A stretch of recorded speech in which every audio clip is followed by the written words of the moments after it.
जळगावमध्ये महापालिका निवडणुकीत आमदार सुरेश भोळे यांचे चिरंजीव भाजपचे उमेदवार विशाल भोळे नगरसेवक पदासाठी बिनविरोध विजयी झाले आहेत।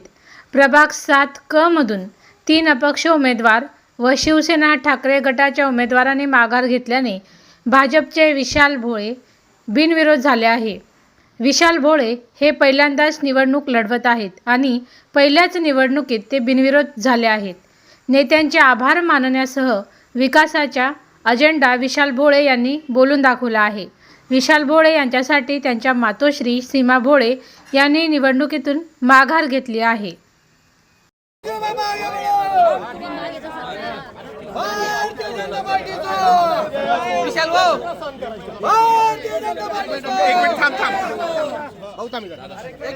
बिनविरोध झाले आहे, कसा आनंद आहे? मी सगळ्यात आधी भारतीय जनता पार्टी आणि आपले देशाचे पंतप्रधान आदरणीय मोदीजी, त्यानंतर आपल्या महाराष्ट्राचे राज्याचे मुख्यमंत्री आदरणीय देवेंद्रजी फडणवीस साहेब, त्यानंतर आपले जिल्ह्याचे नेते नामदार गिरीश भाऊ महाजन, त्यानंतर माझे वडील आमदार सुरेश दामू भोळे राजू मामा आणि असंख्य इथे असलेल्या जळगाव शहरामधल्या नागरिकांचं माझा मित्रपरिवार आणि नातेवाईक मंडळी आणि सगळ्यांच्या आशीर्वादाने आम्ही असं आहे की भारतीय जनता पार्टीने मला ही संधी दिली, त्या संधीचं आम्ही खरंच इथे एक चांगल्या प्रकारे रिप्रेझेंटेशन करून प्रभागामध्ये विकास कसा करता येईल यासाठी हे पाऊल आम्ही उचललेलं आहे।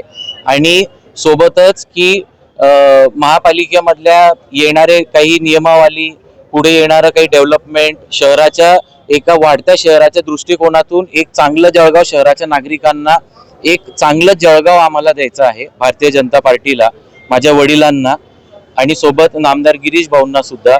म्हणून या प्रयत्नातून हे आम्ही निवडणूक लढवणार आहे आणि सोबतच पुढे येणाऱ्या काळामध्ये सुद्धा पुढील 10 ते 12 दिवसांमध्ये आपल्याला दिसेल की भारतीय जनता पार्टीला 100% कॉल आणि 100% रिझल्ट आपल्या जळगाव शहराच्या नागरिकांकडून भेटणार आहे। विशाल दादा, आपल्या विरोधात जे उमेदवार होते, शिवसेना ठाकरे गटाचे होते, अपक्ष उमेदवार होते, यांची समजूत आणि मनधरणी करायला कसं यश आलंय? नेमकं कोणत्या मुद्द्यावर ते माघार घ्यायला तयार झाले? आता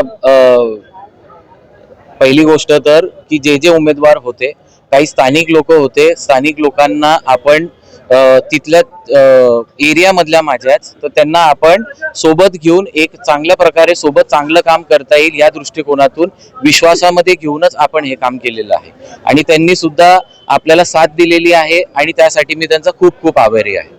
याच महापालिकेमध्ये आपल्या वडील नगरसेवक आमदार झाले, आता आपण देखील या ठिकाणी आपली राजकीय कारकिर्दीची सुरुवात या निमित्ताने होते आहे। राजकीय लॉन्चिंग आपलं झालेलं आहे, पहिल्यांदाच आपण निवडणूक लढवत बिनविरोध देखील झाले।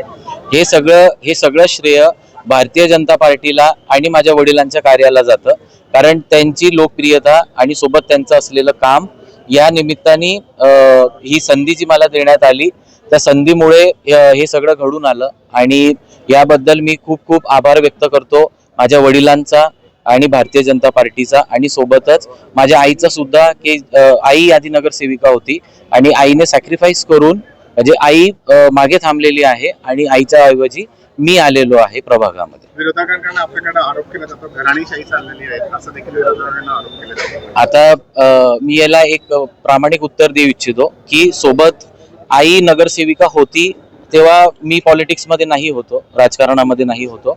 आता आई थांबलेली आहे आणि मी आलेलो आहे की आईला मदत होईल आणि माझ्या वडिलांना आणि आपल्या जळगाव शहरवासियांना एक चांगलं रिप्रेझेंटेशन भेटेल यासाठी मी हे पाऊल उचललेलं आहे। ओके,